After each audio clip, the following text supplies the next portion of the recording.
Hello everybody, welcome back to my YouTube channel where consistency here is the enemy, but we are going to work on that. In the meantime, welcome back. If you have not subscribed, please do subscribe. Press that notification bell so anytime I get to upload any new video, you will be among the first people to be notified by YouTube. My good name is Esther Wende Wazia. So on today's video, I'm going to tell you much about my journey. If you're asking yourself what journey, this journey is what I'm talking about. It has been one hell of a ride. Okay, I can't complain honestly. My first trimester, if if I was asked, I would have said I am God's favorite child.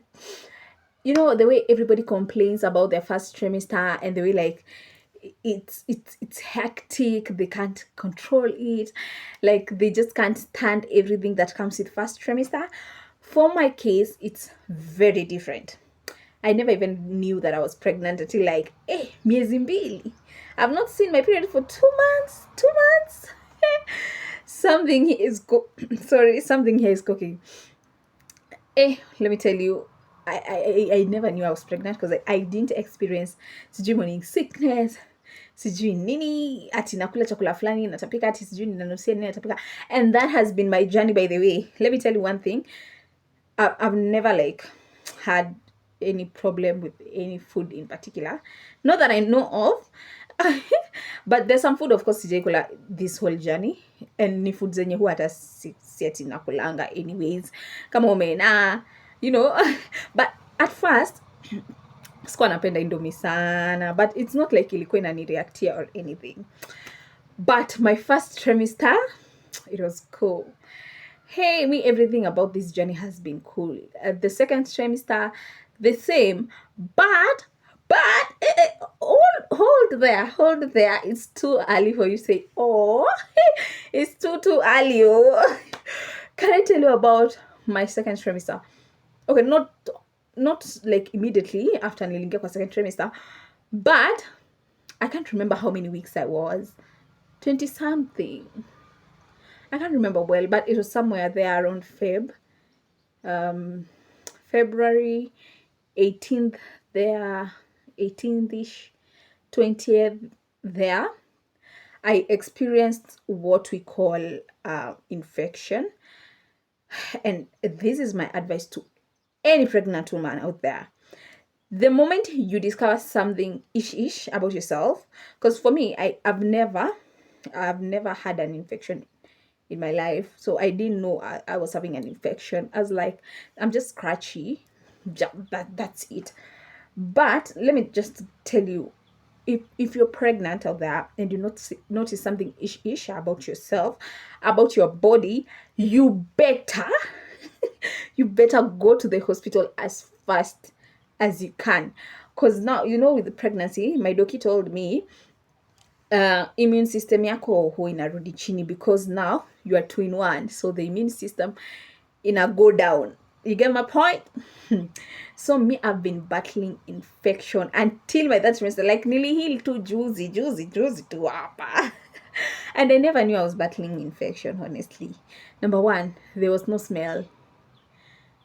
Only some discharge and a little bit itchy. But at some point, at some point, I used to itch, like like najikuna mpaka nasikia, oh my god. And you know where I'm cornering myself? Ay. Man, it was bad. It was honestly bad. That shit was bad. So let me tell you about this infection. I know when it started because I remember ilikuwa usiku and I told my husband, he was sleeping. I told him, nasikia kujikuna. And then we slept because like I slept through the whole night without anything. And then we woke up, there was no itchiness, but you know, say milianzanga, but I didn't know. So I started noticing some weird whitish discharge coming out. So I was like, is it normal? So I went to my doki and I told her, what I'm experiencing, and then akaniambia it's best kama utakuja ama kama leo upimwe na daktari, we know what infection this is. So I went to the doctor, nikaambiwa niko na bacterial infection. When they told me I had bacterial infection, I was like, si ni bacteria ama si bacteria too. But they gave me the medicines. I'm so pathetic when it comes to taking medicines. Madawa niko nazo hapa hivi. So you know those kind of medicines that you're given pregnant moms? Niko nazo hapa. Dawa za malaria nimeandikiwa like almost all my clinics, but I can literally count the number of times nimekunywa dawa malaria.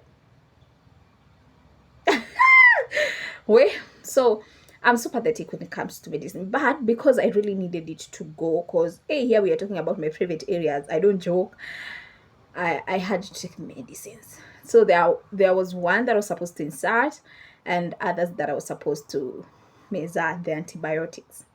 Did they help? You wish. They did not help, honestly. It was that bad. So, but with time, I realized that I no longer have the whitish discharge. It was kind of greenish like this, but I didn't pay much attention to that because I wasn't smelling. I wasn't like, it wasn't that, I don't know, like I ignored it for quite a number of days until like one day I decided to open it up to the nurse. Infection, it's so embarrassing talking about infection, right? So I decided to talk to it. I decided to talk about it with the nurse when you want ananiangalia nikienda clinic. Nikamwambia, I'm a greenish. Hapana, hiyo ona daktari. I called my husband and told him. And then he told me, it's okay, unaweza ona daktari. I went to the doctor and they told me now it's a UTI. Actually, I've suffered with infection. I'm sorry, but it was not something that I couldn't bear. It was something that was bearable because I could run my errands. I could do everything. I could do every single thing without any issues or any difficulties. They told me I have a UTI. So they gave me medicine, and I told that doctor, because I know I'm so pathetic when it comes to medicine, because it's not just that time by the way pekee. Pia there was a time I told the nurse about it, nilimwambia bedhe bado ijapungua, akaniandikia dawa zenye nafaa kununua. I went and bought the medicine, nothing happened, and so this is the other time. So you can imagine how many times I've had to take medicines to kill this infection that wasn't dying. Nikaandikiwa madawa na daktari. You know what I told that doctor? I've been having this issue since February, and no medicine has helped me. So if I finish these medicines and I don't get okay, I'm going to come back here na nitakupa hizi dawa uzikunywe. That's what I told the doctor. And by the way, he assured me. He told me, no, hizi dawa zenye nakupatia, they are good medicines na zitasaidia, by the way, they are kind of strong. And then at that time I was like, 35 weeks, that is that 4, that 5 there. Yeah, so I gave him, he gave me the medicines, and I took the medicines and I was okay. The second day, the green discharge zilitoka ni kama zimetumwa. Kumbe, okay, they were dying. The bacteria were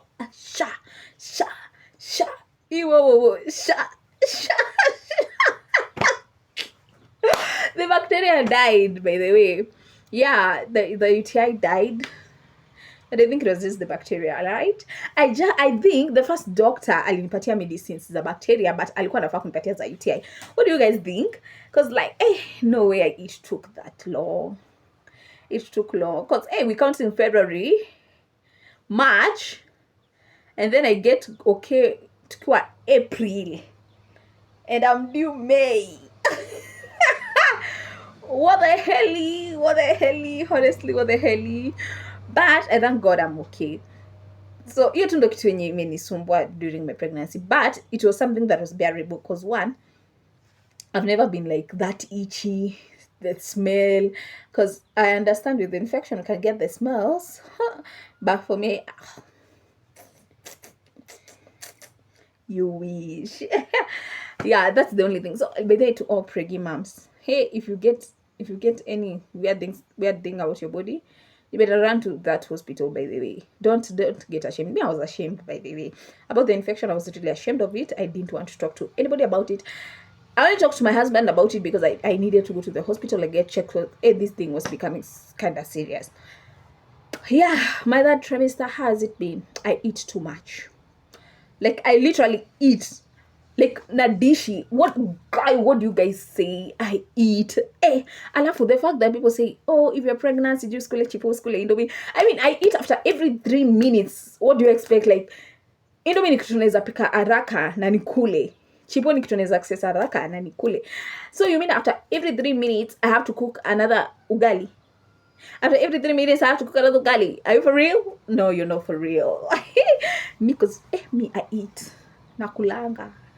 Like, kama sahi nasikia njaa. It's not like sijakula, nishakula, but nasikia njaa. So immediately I'm done with this video, I'm going to sort myself out. Yeah. And I think about this, that trimester is that na dose. Okay, but usiku na struggle kulala, na choka. But niwaambie, si mchana na niko na usingizi za ufala.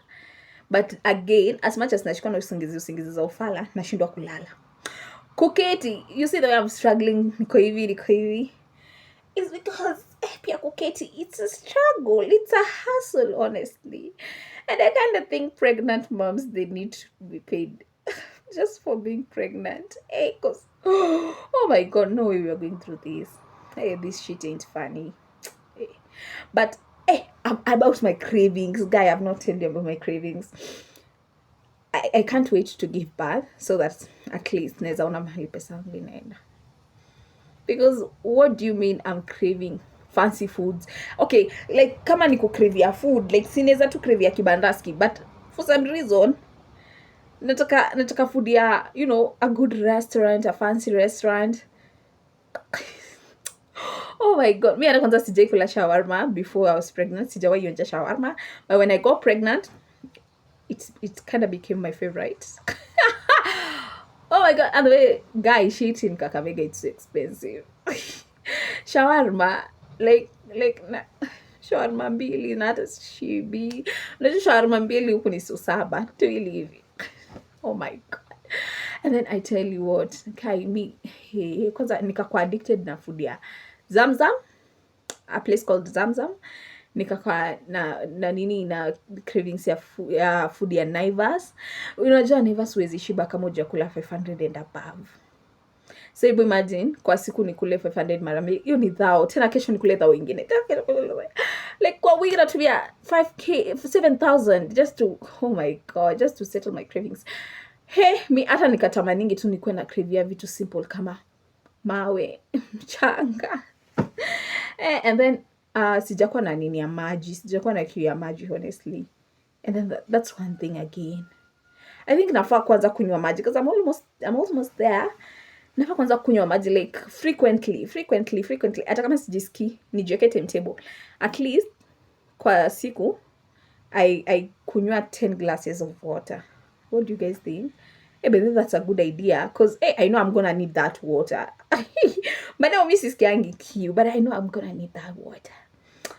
And I'm thinking about my pregnancy, nothing. But everything that has been good. I thank God. I just can't wait to hold my baby. That's all. Because like, nishachoka. Like, what do you mean I can't sleep on my stomach? I can't sleep on my back. I can't sleep totally. What do you mean my walking style literally changed? Anyway, thank you for watching this video. See you in another one. Bye.